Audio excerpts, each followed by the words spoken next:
जय हिंद फ्रेंड्स। इस वीडियो में हम लोग सीएसएफ एक्ट 1968 का जो है सेक्शन 15 से 22 तक देखने वाले हैं। जो भी इसमें इंपॉर्टेंट आपका फैक्ट हो सकता है।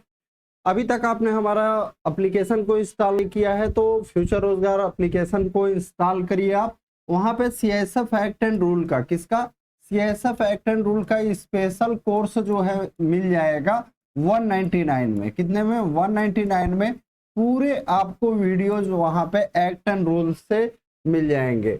उसके बाद फ्रेंड्स मैं बता दूं 2023 के एग्जाम के लिए भी कोर्स वहां पे उपलब्ध है 599 में और 2 साल की वैलिडिटी के साथ, यानी 2023 और 24 के लिए आपको 799 में कोर्स मिल जाएगा हमारा एप्लीकेशन पे। और मैं निश्चित कह सकता हूं कि आपको फायदा भी पहुंचाएगा। तो वीडियो को स्टार्ट करते हैं। आज का सेक्शन के साथ सेक्शन है आपका 15। कौन सा सेक्शन है? सेक्शन जो है आपका है 15।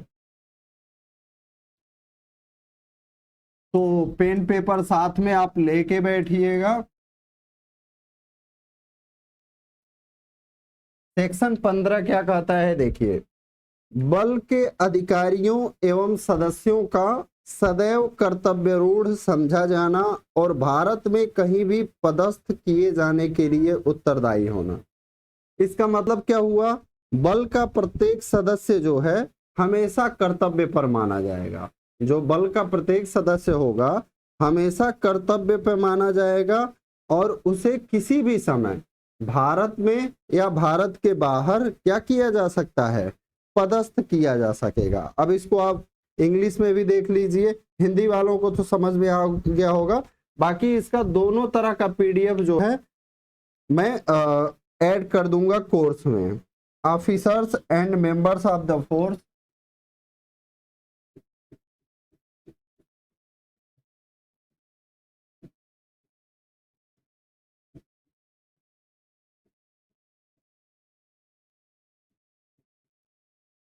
Officers and members of the force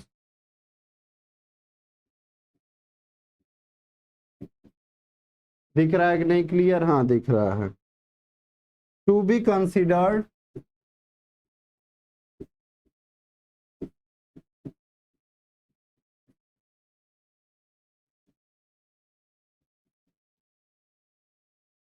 always on duty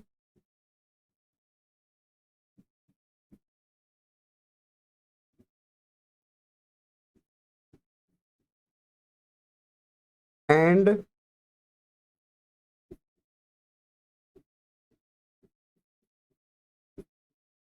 liable to be employed anywhere in India। लेकिन जब इसको और हम पढ़ते हैं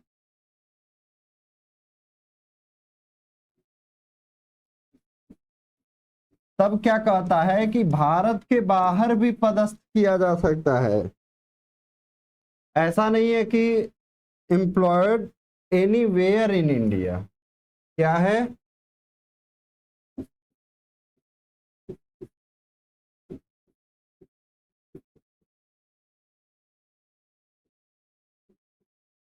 एनीवेयर इन इंडिया, यानी कि भारत के अंदर भी पदस्थ किया जा सकता है और भारत के बाहर भी। जब हम इसका पढ़ेंगे क्या, सब सेक्शन 1 पढ़ेंगे तो सब सेक्शन 1 यही कहता है every member of the force, यानी बल का प्रत्येक सदस्य, ठीक है, कहां पे? With in are outside India. ये आउटसाइड इंडिया कब किया गया था? कब से किया गया था?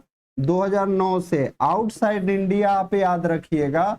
जो बाहर के मिशन स्टार्ट हुए, कब से स्टार्ट हुए? Outside India. पहले तो इसमें सिर्फ विद इन इंडिया था, लेकिन ये आउटसाइड इंडिया का जो कॉन्सेप्ट आपका आया था 10/1/2009 से। तो ये चीज भी आप याद रखिएगा। ये जो हैती मिशन उशन है, बाकी चीजें विदेशों की जो सेवाएं हैं, ये आपकी स्टार्ट हुई कब से? 10/1/2009 से। तो क्वेश्चन ये भी बन सकता है बाहर जो है सीएसएफ को डिप्लॉय करना कब से स्टार्ट हुआ? आउटसाइड इंडिया तो आपका क्या हो जाएगा 10/1/2009। अब हम लोग आ जाते हैं 15 का ए पे। क्या 15 का ए पे, नेक्स्ट पेज पे चलते हैं। 15 का ए, या इसको क भी कह सकते हैं। संघ आदि गठित करने के अधिकारों पर प्रतिबंध। क्या कहता है? संघ आदि गठित करने के अधिकारों पर प्रतिबंध। इसका मतलब क्या हुआ? आप जो है संघ नहीं बना सकते हैं। क्या? संघ यूनियन नहीं बना सकते हैं।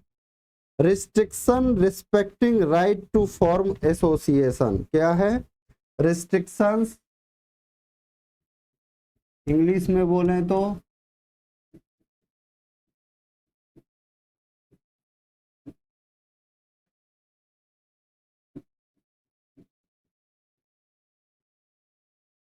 रिस्पेक्टिंग राइट टू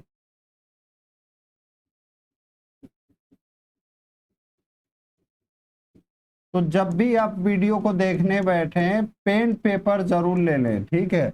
इसको लिखेंगे तभी ये चीजें आपको याद होंगी। राइट टू फॉर्म एसोसिएशन, यानी 15 का ए जो है, और ए भी, ए कब आया आपका? 15 का ए धारा पहले जो है नहीं था। ए कब आया? 15/6/1983 से। तो ये भी आप ध्यान रखिएगा कि संघ आदि बनाने के अधिकारों पर प्रतिबंध कब से स्टार्ट हुआ? 15 जून 1983 से। कब से? 15 जून 1983 से। आपसे क्वेश्चन मान लीजिए पूछ दिया जाता है कि यूनियन, एसोसिएशन, ये सब गठन करने पर प्रतिबंध कब से लगाया गया? तो 15 जून 1983 से।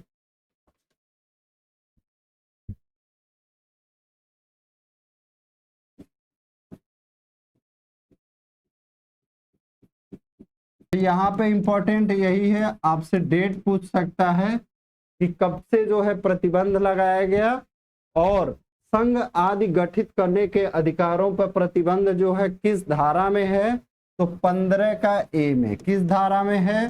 15 का ए में है। यही इसमें इंपॉर्टेंट है, ठीक है?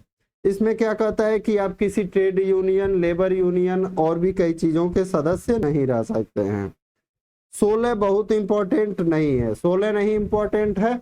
हम अब आ जाते हैं आपका 17 पे। किस पे? सेक्शन आ जाता है हमारा 17। सेक्शन 17 क्या कहता है? बल का सदस्य नहीं रहने पर, यानी अगर आप मेंबर ऑफ द फोर्स अब आप नहीं रह गए हैं किसी कारण से, तो जो आपको नियुक्ति प्रमाण पत्र है, शस्त्र है आदि का, आप क्या करेंगे? समर्पण करेंगे, ठीक है? बल का सदस्य न रहने पर लिख लीजिए, बल का सदस्य न रहने पर नियुक्ति प्रमाण पत्र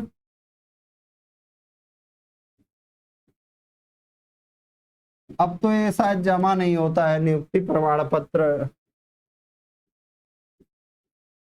उसके बाद आपको जो शस्त्र मिले होंगे, वर्दी भी कभी कहीं कहीं कहीं या कुछ और जमा होता है आदि का, आप क्या करेंगे? समर्पण करेंगे। इंग्लिश में देखते हैं इसको, सरेंडर ऑफ सर्टिफिकेट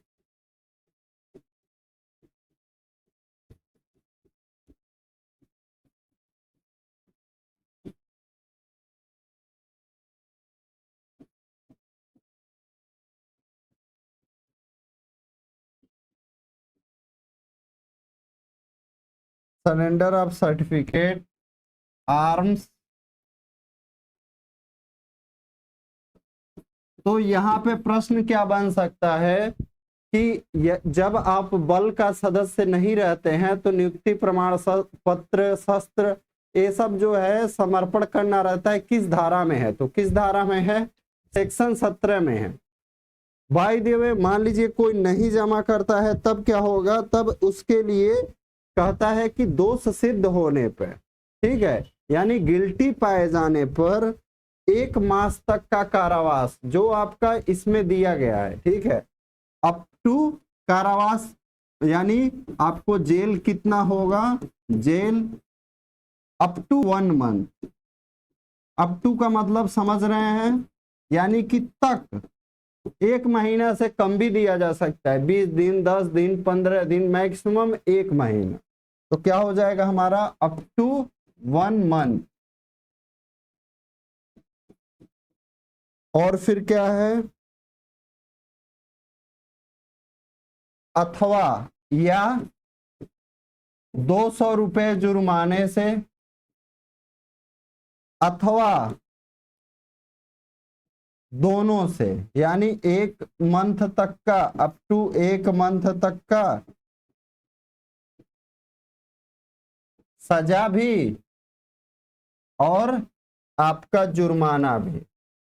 क्या क्या हो सकता है देखिए। बाय द वे, मान लीजिए आप जमा नहीं कर पाते हैं और आपको गिल्टी पाया जाता है, तो आपको या तो 1 महीने तक का, मैक्सिमम 1 महीने का, या तो सजा दे दिया जाएगा कारावास, अथवा आर 200 रुपए, अथवा दोनों दिया जा सकता है, यानी 1 महीने का सजा भी और 200 रुपए आपको जुर्माना भी। नेक्स्ट अब हम लोग देखते हैं 18 बहुत इंपॉर्टेंट आपका नहीं है, 19 बहुत इंपॉर्टेंट है। 19, section 19।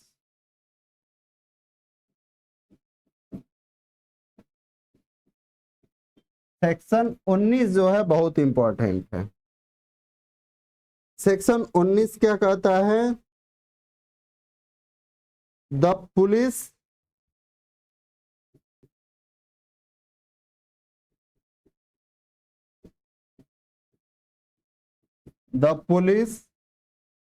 incitement to disaffection।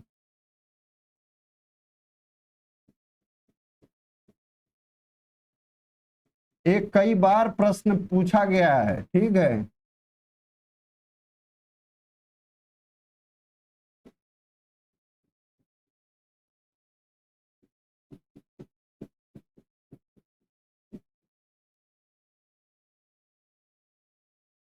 Act 1922 shall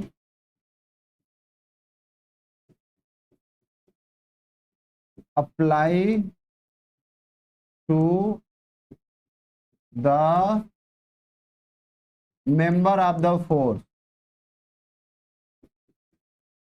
member of the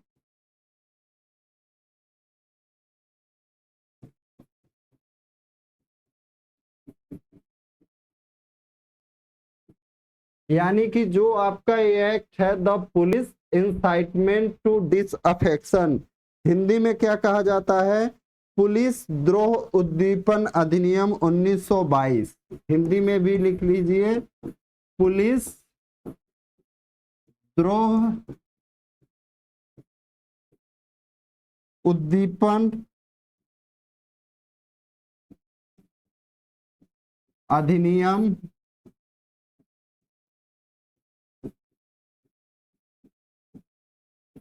कौन सा? 1922।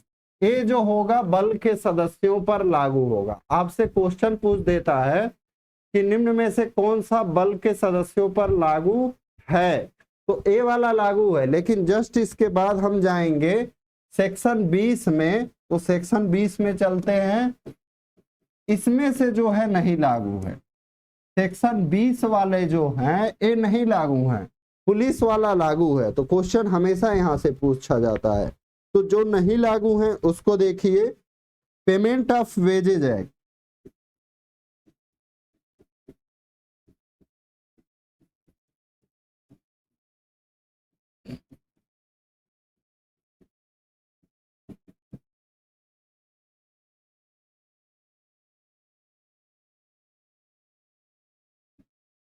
Payment of wages act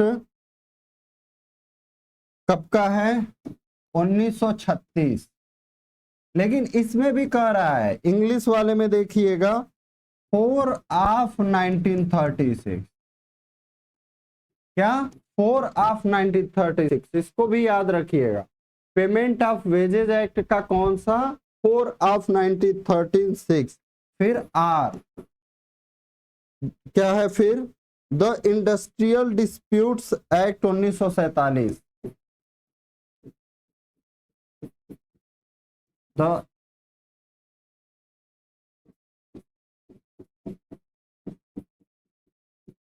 industrial disputes act 1947, इसका कौन सा है? 14 ऑफ 1947, याद रखिएगा। ठीक है, ऐसे भी पूछ देगा कि कौन सा, क्योंकि आप देखे थे इस बार पेपर डीप पूछा गया था। फिर द फैक्ट्रीज एक्ट 1948, ये जो होता है बल के सदस्यों पर नहीं लागू होता है।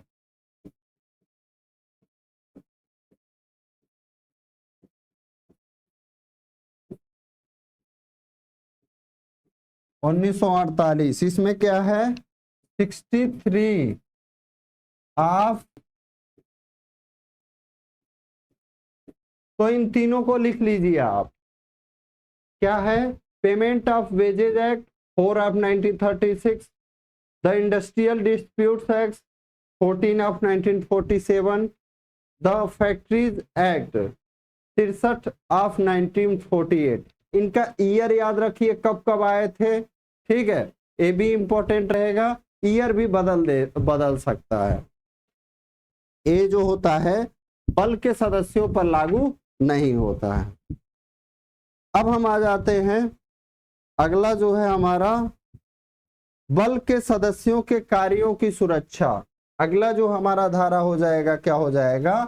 सेक्शन 21। कौन सा सेक्शन अब हम लोग देखेंगे? सेक्शन देखेंगे 21। क्या है? बल के सदस्यों के कार्यों की सुरक्षा।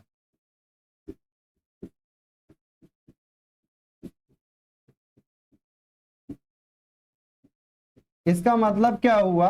जैसे मान लीजिए कहीं पे धरना दिया जा रहा है, उग्र धरना है, अधिकारियों के आदेश पे, जो भी आपका वैध आदेश, उस पे कर्मचारियों ने मान लीजिए गोली चला दिया, तो उनके कार्यों की सुरक्षा जो है इस धारा के अंतर्गत है। कौन सा धारा है? सेक्शन 21।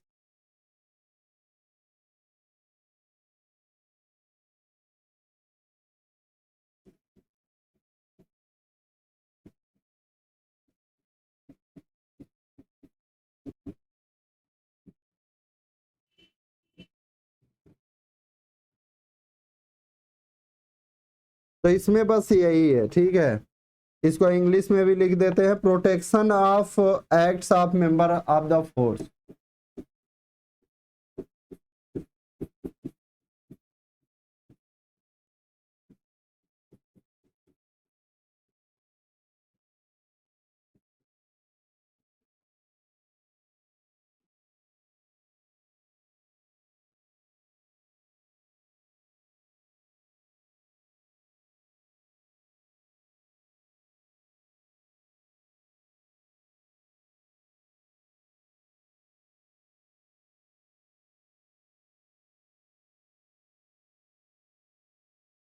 अब अगला हमारा सेक्शन है सेक्शन 21। बस इतना याद रखिए, बल के सदस्यों के कार्यों की सुरक्षा जो है किस धारा में दी गई है? सेक्शन 21 में दी गई है।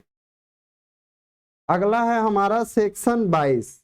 सेक्शन 22, नियमों को बनाने की शक्ति, power to make rules. Section 22 क्या कहता है? नियमों को बनाने की शक्ति, यानी पावर टू मेक रूल्स। नियमों को बनाने की शक्ति किसके पास होगी? नियमों को बनाने की जो शक्ति होगी सेंट्रल गवर्नमेंट के पास होगी।